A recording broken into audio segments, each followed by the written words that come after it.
ओम शांति। ओम शांति। ओम शांति। 2-4-25 प्रातः मुरली। ओम शांति। बाप दादा मधुबन। मीठे बच्चे, इस पुरानी पतित दुनिया से तुम्हारा बेहद का वैराग्य चाहिए, क्योंकि तुम्हें पावन बनना है। तुम्हारी चढ़ती कला से सबका भला होता है।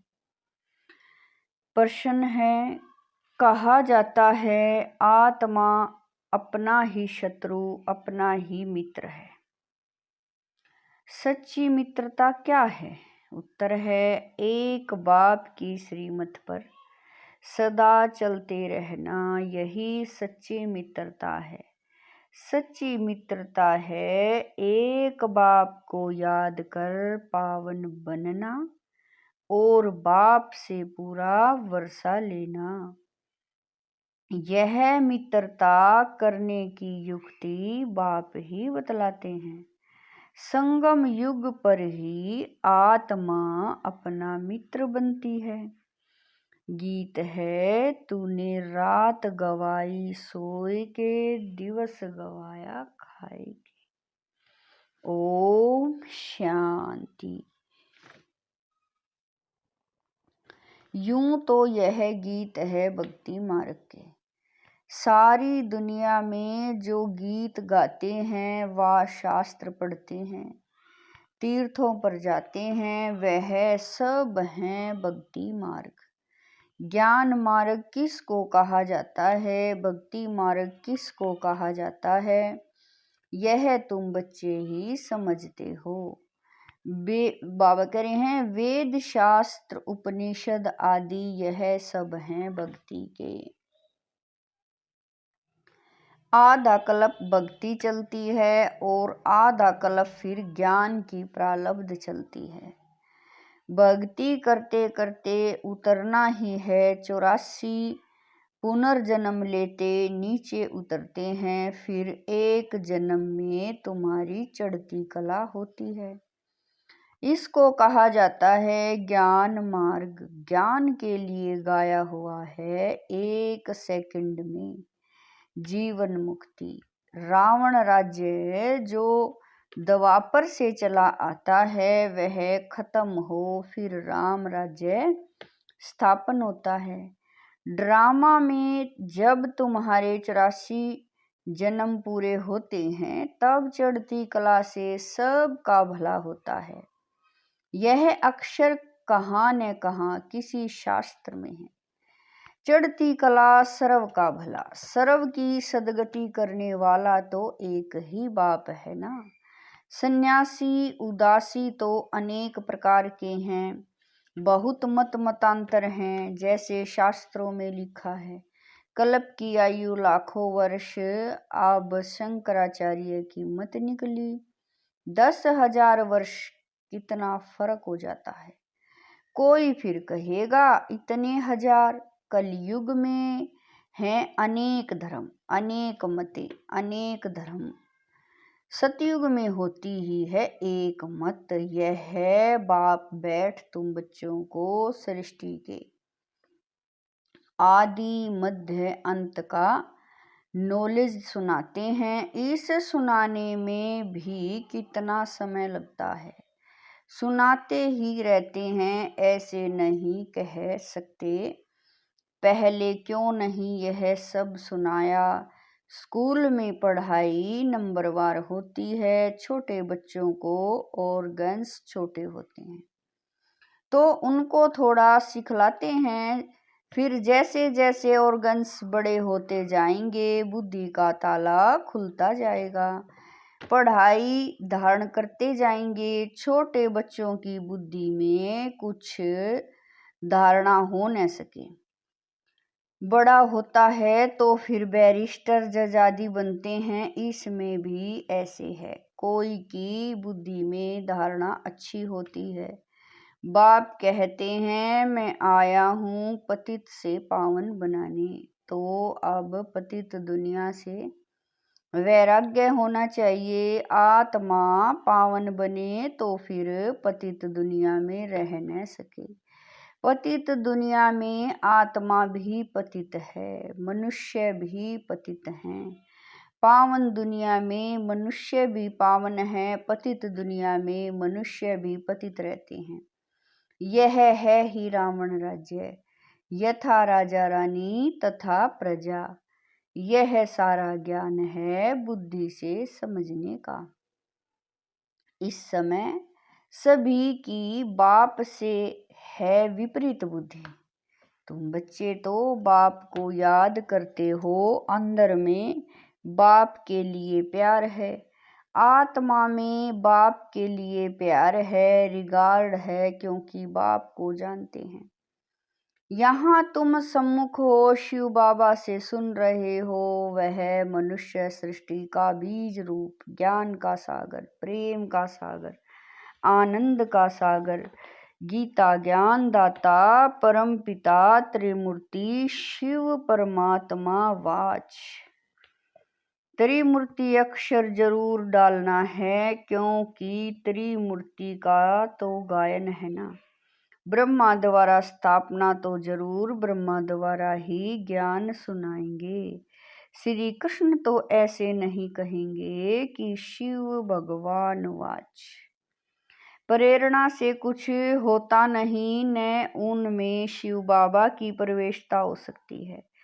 शिव बाबा तो पराये देश में आते हैं, सतयुग तो श्री कृष्ण का देश है ना। तो दोनों की महिमा अलग अलग है, मुख्य बात ही यह है। सतयुग में गीता तो कोई पढ़ते नहीं, भक्ति मार्ग में तो जन्म जन्मांतर पढ़ते हैं। ज्ञान मार्ग में तो वह हो न सके। भक्ति मार्ग में ज्ञान की बातें होती नहीं। अभी रचता बाप की रचना के आदि मध्य अंत का ज्ञान देते हैं। मनुष्य तो रचता हो न सके, मनुष्य कह न सके कि मैं रचता हूँ। बाप खुद कहते हैं, मैं मनुष्य सृष्टि का बीज रूप हूँ, मैं ज्ञान का सागर, प्रेम का सागर, सर्व का सद्गति दाता हूँ। श्री कृष्ण की महिमा ही अलग है। तो यह पूरा कॉन्ट्रास्ट लिखना चाहिए, जो मनुष्य पढ़ने से झट समझ जाएं कि गीता का ज्ञानदाता श्री कृष्ण नहीं है। इस बात को स्वीकार किया तो यह तुमने जीत पहनी। मनुष्य श्री कृष्ण के पिछाड़े कितना हैरान होते हैं। जैसे शिव के भक्त शिव पर गला काट देने को तैयार हो जाते हैं, बस हमको शिव के पास जाना है, वैसे वह समझते हैं श्री कृष्ण के पास जाना है, परंतु श्री कृष्ण के पास जा न सके। श्री कृष्ण के पास बलि चढ़ने की बात नहीं होती है। देवियों पर बलि चढ़ते हैं, देवताओं पर कभी कोई बलि नहीं चढ़ेंगे। तुम देवियां हो ना, तुम शिव बाबा के बने हो, तो शिव बाबा पर भी बलि चढ़ते हैं। शास्त्रों में हिंसक बातें लिख दी है, तुम तो शिव बाबा के बच्चे हो, तन मन धन बलि चढ़ाते हो, और कोई बात नहीं। इसीलिए शिव और देवियों पर बलि चढ़ाते हैं। अब गवर्नमेंट ने शिव काशी पर बलि चढ़ाना बंद कर दिया है। अभी वह तलवार ही नहीं है। भक्ति मार्ग में तो आप घात करते हैं। यह भी जैसे अपने साथ शत्रुता करने का उपाय है। मित्रता करने का एक ही उपाय है, जो बाप बतलाते हैं, पावन बनकर बाप से पूरा वर्षा लो। एक बाप की श्रीमत पर चलते रहो, यही मित्रता है। कहते हैं जीवात्मा अपना ही शत्रु है। फिर बाप आकर ज्ञान देते हैं तो जीवात्मा अपना मित्र बनती है। आत्मा पवित्र बन बाप से वर्षा लेती है। संगम युग पर हर एक आत्मा को बाप आकर मित्र बनाते हैं। आत्मा अपना मित्र बनती है, श्रीमत मिलती है तो समझती है हम बाप की मत पर चलेंगे, अपनी मत पर आधा कल्प चले। अब श्रीमत पर सदगति को पाना है, इसमें अपनी मत चल न सके। बाप तो सिर्फ मत देते हैं, तुम देवता बनने आए हो ना। यहाँ अच्छे कर्म करेंगे तो दूसरे जन्म में भी अच्छा फल मिलेगा। अमर लोक में यह तो है ही मृत्यु लोक। यह राज भी तुम बच्चे ही जानते हो, सो भी नंबरवार। कोई की बुद्धि में अच्छी रीति धारणा होती है, कोई धारणा नहीं कर सकते, तो इसमें टीचर क्या कर सकते हैं? टीचर से कृपा व आशीर्वाद मांगेंगे क्या? टीचर तो पढ़ाकर अपने घर चले जाते हैं। स्कूल में पहले पहले खुदा की बंदगी आकर करते हैं, हे खुदा हमको पास कराना तो फिर हम भोग लगाएंगे। टीचर को कभी नहीं कहेंगे कि आशीर्वाद करो। इस समय परमात्मा हमारा बाप भी है तो टीचर भी है। बाप की आशीर्वाद तो अंडरस्टूड है ही। बाप बच्चे को चाहते हैं, बच्चा आए तो उसको धन दूं तो यह आशीर्वाद हुई ना। यह एक कायदा है, बच्चे को बाप से वर्षा मिलता है। अब तो तमो प्रधान ही होते जाते हैं, जैसा बाप वैसे बच्चे। दिन प्रतिदिन हर चीज तमो प्रधान होती जाती है, तत्व भी तमो प्रधान ही होते जाते हैं। यह है ही दुख धाम। 40,000 वर्ष अभी और आयु हो तो क्या हाल हो जाएगा। मनुष्य की बिल्कुल बुद्धि बिल्कुल ही तमो प्रधान हो गई है। अभी तुम बच्चों की बुद्धि में बाप के साथ योग रखने से रोशनी आ गई है। बाप कहते हैं जितना याद में रहेंगे उतना लाइट बढ़ती जाएगी। याद से आत्मा पवित्र बनती है, लाइट बढ़ती जाती है। याद ही नहीं करेंगे तो लाइट मिलेगी नहीं। याद से लाइट वृद्धि को पाएगी। याद नहीं किया और कोई विक्रम कर लिया तो लाइट कम हो जाएगी। तुम पुरुषार्थ करते हो सतो प्रधान बनने का, यह बड़ी समझने की बातें हैं। याद से ही तुम्हारी आत्मा पवित्र होती जाएगी। तुम लिख भी सकते हो, यह रचेता और रचना का ज्ञान श्री कृष्ण दे नहीं सकते, वह तो है प्रारब्ध। यह भी लिख देना चाहिए कि 84वें अंतिम जन्म में कृष्ण की आत्मा फिर से ज्ञान ले रही है। फिर फर्स्ट नंबर में जाते हैं। बाप ने यह भी समझाया है सतयुग में 9 लाख ही होंगे, फिर उनसे वृद्धि भी होगी ना। दास दासियां भी बहुत ही होंगे ना। जो पूरे 84 जन्म लेते हैं, 84 जन्म ही गिने जाते हैं। जो अच्छी रीति इम्तिहान पास करेंगे वह पहले पहले आएंगे। जितना देरी से जाएंगे तो मकान पुराना तो कहेंगे ना। नया मकान बनता है, फिर दिन प्रतिदिन आयु कम होती जाएगी। वहां तो सोने के महल बनते हैं, वह तो पुराने हो न सके। सोना तो सदैव चमकता ही होगा, फिर भी साफ जरूर करना पड़े। जेवर भी भले पक्के सोने के बनवाओ तो भी आखिरी चमक तो कम होती है। फिर उनको पॉलिश चाहिए। तुम बच्चों को सदैव यह खुशी रहनी चाहिए कि हम नई दुनिया में जाते हैं। इस नरक में यह अंतिम जन्म है। इन आँखों से जो देखते हैं जानते हैं यह पुरानी दुनिया पुराना शरीर है। अभी हमको सतयुग नई दुनिया में नया शरीर लेना है। 5 तत्व भी नए होते हैं। ऐसे विचार सागर मंथन चलना चाहिए। यह पढ़ाई है ना, अंत तक तुम्हारी यह पढ़ाई चलेगी। पढ़ाई बंद हुई तो विनाश हो जाएगा। तो अपने को स्टूडेंट समझ इस खुशी में रहना चाहिए ना। भगवान हमको पढ़ाते हैं, यह खुशी कोई कम थोड़ा ही है, परंतु साथ साथ माया भी उल्टा काम करा लेती है। 5-6 वर्ष पवित्र रहते फिर माया गिरा देती है। एक बार गिरे तो फिर वह अवस्था हो न सके। हम गिरे हैं तो वह घृणा आती है। अभी तुम बच्चों को सारी स्मृति रखनी है। इस जन्म में जो पाप किए हैं, हर एक आत्मा को अपने जीवन का तो पता है ना। कोई मंद बुद्धि, कोई विशाल बुद्धि होते हैं। छोटेपन की हिस्ट्री याद रहती है ना। यह बाबा भी छोटेपन की हिस्ट्री सुनाते हैं ना। बाबा को वह मकान आदि भी याद है, परंतु अभी तो वहाँ भी सब नए मकान बन गए होंगे। 6 वर्ष से लेकर अपनी जीवन कहानी याद रहती है। अगर भूल गया तो डल बुद्धि कहेंगे। बाप कहते हैं अपनी जीवन कहानी लिखो। लाइफ की बात है ना। मालूम पड़ता है लाइफ में कितने चमत्कार थे।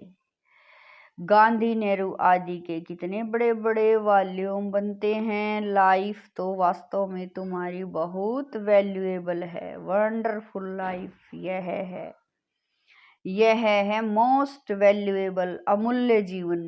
इनका मूल्य कथन नहीं किया जा सकता। इस समय तुम ही सर्विस करते हो। यह लक्ष्मी नारायण कुछ भी सर्विस नहीं करते। तुम्हारी लाइफ बहुत वैल्यूएबल है, जबकि औरों का भी ऐसा जीवन बनाने की सर्विस करते हो। जो अच्छी सर्विस करते हैं वह गायन लायक होते हैं। वैष्णव देवी का भी मंदिर है ना। अभी तुम सच्चे सच्चे वैष्णव बनते हो। वैष्णव माना जो पवित्र है। अभी तुम्हारा खान पान भी वैष्णव है। पहले नंबर में विकार में तो तुम वैष्णव पवित्र हो ही। जगत अम्बा के यह सब बच्चे ब्रह्मा कुमार कुमारियां हैं ना। ब्रह्मा और सरस्वती बाकी बच्चे हैं, उनकी संतान। नंबरवार देवियां भी हैं जिनकी पूजा होती है। बाकी इतनी भुजाएं आदि दी हैं, वह सब है फालतू। तुम बहुतों को आप समान बनाते हो तो भुजाएं दे दी हैं। ब्रह्मा को भी 100 भुजा वाला, 1000 भुजा वाला दिखाते हैं। यह सब भक्ति मार्ग की बातें हैं। तुमको फिर बाप कहते हैं। दैवी गुण भी धारण करने हैं। किसी को भी दुख न दो, किसी को उल्टा सुल्टा रास्ता बताए सत्यानाश न करो। एक ही मुख्य बात समझानी चाहिए कि बाप और वर्षे को याद करो। अच्छा, मीठे मीठे शकील दे बच्चों प्रति माता पिता बाप दादा का याद प्यार और गुड मॉर्निंग। रूहानी बाप की रूहानी बच्चों को नमस्ते। हम रूहानी बच्चों की रूहानी माता पिता बाप दादा को दिलवा जान शिकवा प्रेम से याद प्यार गुड मॉर्निंग नमस्ते। ओम शांति। मेरे बाबा, मीठे बाबा, प्यारे बाबा, लाख लाख शुक्रिया मेरे बाबा। धारणा के लिए मुख्य सार है। नंबर 1, गायन व पूजन योग्य बनने के लिए पक्का वैष्णव बनना है। खान पान की शुद्धि के साथ साथ पवित्र रहना है। इस वैल्यूएबल जीवन में सर्विस कर बहुतों का जीवन श्रेष्ठ बनाना है। नंबर 2, बाप के साथ ऐसा योग रखना है जो आत्मा की लाइट बढ़ती जाए। कोई भी विक्रम कर लाइट कम नहीं करना है। अपने साथ मित्रता करनी है। वरदान है स्वयं स्थिति की सीट पर स्थित रहे परिस्थितियों पर विजय प्राप्त करने वाले मास्टर रचता भवै। वरदान है स्वयं स्थिति की सीट पर स्थित रह परिस्थितियों पर विजय प्राप्त करने वाले मास्टर रचता भवै। कोई भी परिस्थिति प्रकृति द्वारा आती है, इसीलिए परिस्थिति रचना है और स्वयं स्थिति वाला रचयिता है। मास्टर रचता व मास्टर सर्वशक्तिवान कभी हार खा नहीं सकते। असंभव है। अगर कोई अपनी सीट छोड़ते हैं तो हार होती है। सीट छोड़ना अर्थात शक्तिहीन बनना। सीट पर बाब करे हैं, सीट के आधार पर शक्तियां स्वतः आती हैं। जो सीट से नीचे आ जाते उन्हें माया की धूल लग जाती है। बाप दादा के लाडले मर्जीवा जन्मधारी ब्राह्मण कभी देह अभिमान की मिट्टी में खेल नहीं सकते। स्लोगन है, दृढ़ता कड़े संस्कारों को भी मोम की तरह पिघला देती है। स्लोगन है, दृढ़ता कड़े संस्कारों को भी मोम की तरह पिघला देती है, खत्म कर देती है। अव्यक्त इशारे कंबाइंड रूप की स्मृति से सदा विजयी बनो। जैसे ज्ञान स्वरूप हो, ऐसे स्नेह स्वरूप बनो। ज्ञान और स्नेह दोनों कंबाइंड हो, क्योंकि ज्ञान बीज है, पानी स्नेह है। अगर बीज को पानी नहीं मिलेगा तो फल नहीं देगा। ज्ञान के साथ दिल का स्नेह है तो प्राप्ति का फल मिलेगा। ओम शांति।